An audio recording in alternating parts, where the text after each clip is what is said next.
Berikut ini beberapa settingan wajib di HP Oppo, terutama HP Oppo yang baru dibeli.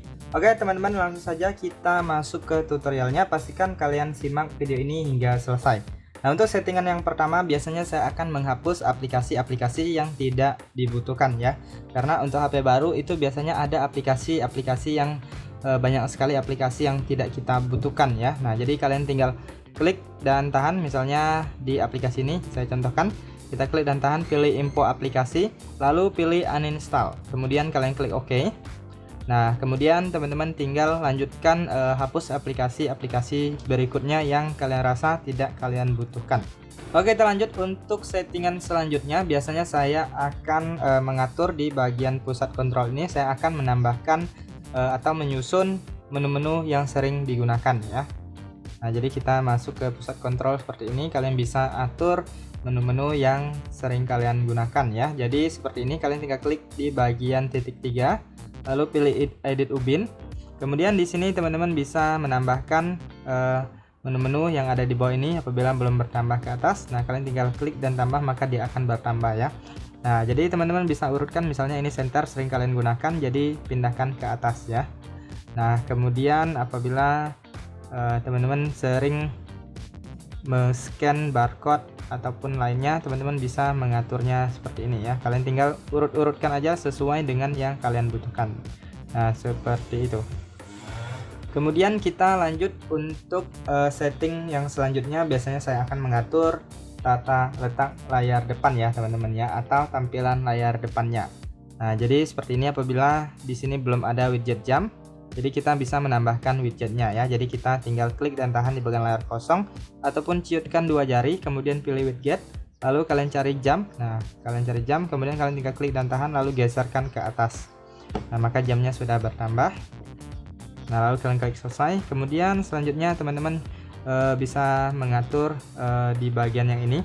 Misalnya di sini teman-teman sering menggunakan aplikasi YouTube ya.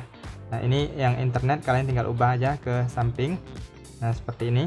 Kemudian YouTube-nya kalian pindahkan di sini. Jadi teman-teman bisa menyusun aplikasi-aplikasi yang sering kalian gunakan di bagian layar depan ini ya. Nah, jadi misalnya WhatsApp kalian bisa ubah ke bagian depan ya. Jadi apabila kalian ingin mengaksesnya itu cukup mudah, di bagian home screen-nya langsung ada aplikasinya. Jadi kalian tinggal buka langsung ya. Kemudian selanjutnya di bagian settingnya ini juga kalian ciutkan dua jari, kemudian kalian pilih lainnya, lalu pilih mode layar awal. Nah, di sini ada mode laci dan mode standar. Nah, teman-teman silahkan pilih mau pakai yang mana. Kalau mode laci seperti ini, nah dia di bagian lacinya ada, di bagian layar depan juga ada.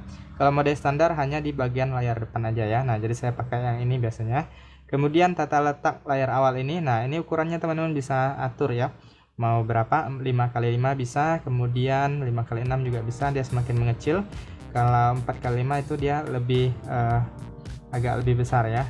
Nah, kemudian ini ada 4x6. Nah, biasanya saya pakai 4x6 ataupun 4x5 ya. Nah, jadi lebih sedang ya, tidak terlalu besar dan tidak terlalu kecil juga. Kalau udah, kalian tinggal klik terapkan.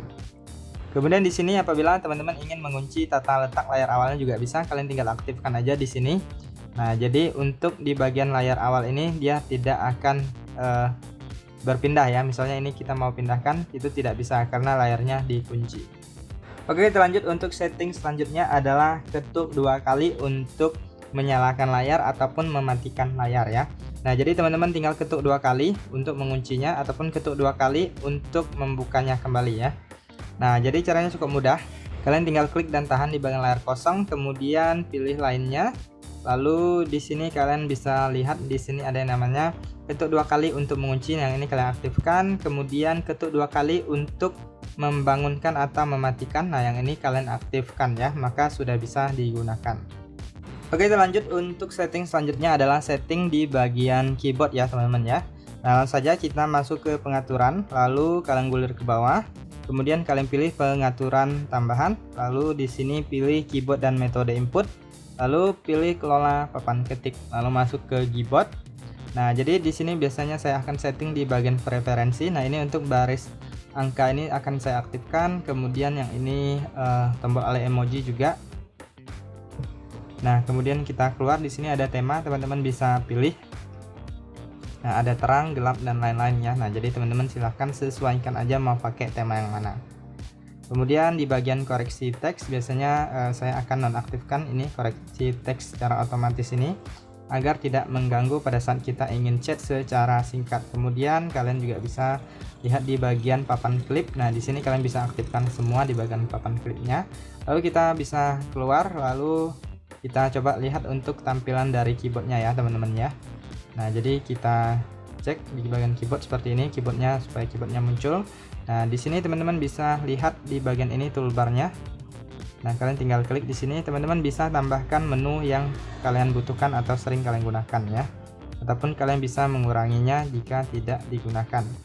Nah, biasanya saya akan tambahkan beberapa seperti ini. Kita atur aja sesuai dengan yang kita butuhkan. Nah, kemudian teman-teman bisa lihat di sini tombol angka sudah muncul, keyboardnya, toolbarnya juga sudah muncul ya teman-teman ya, sudah kita setting. Oke, lanjut untuk setting selanjutnya adalah menghilangkan getar pada tombol navigasi. Nah, seperti ini.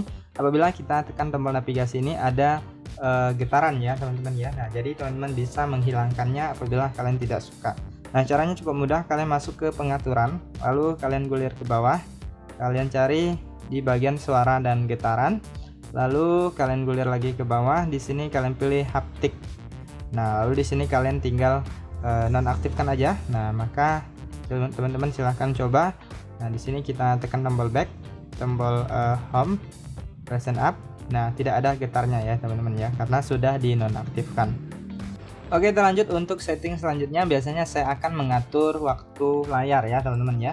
Nah, biasanya untuk HP baru itu waktu layarnya sangat singkat sehingga HP-nya cepat terkunci atau layarnya mati ya. Nah, jadi untuk mengaturnya cukup mudah. Kalian masuk ke pengaturan, lalu kalian gulir, kalian cari di bagian layar dan kecerahan, lalu kalian gulir ke bawah, pilih layar mati otomatis.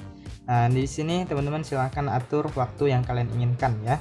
Nah, di sini saya contohkan 10 menit. Nah, kita tinggal klik aja atau pilih waktu yang kita inginkan, maka dia akan berubah sesuai dengan yang kita pilih. Oke, lanjut untuk setting selanjutnya. Biasanya saya akan mengatur atau menampilkan kecepatan jaringan di HP Oppo ya. Nah, jadi kita bisa melihat kecepatan jaringan di HP kita. Nah, caranya cukup mudah. Kalian masuk ke pengaturan, lalu kalian gulir, kalian cari di bagian notifikasi dan bilas status.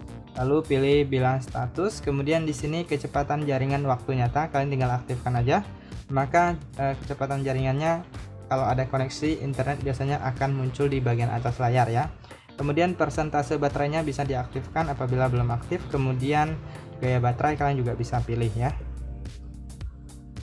Oke, kita lanjut di bagian setting selanjutnya, yaitu adalah tombol daya.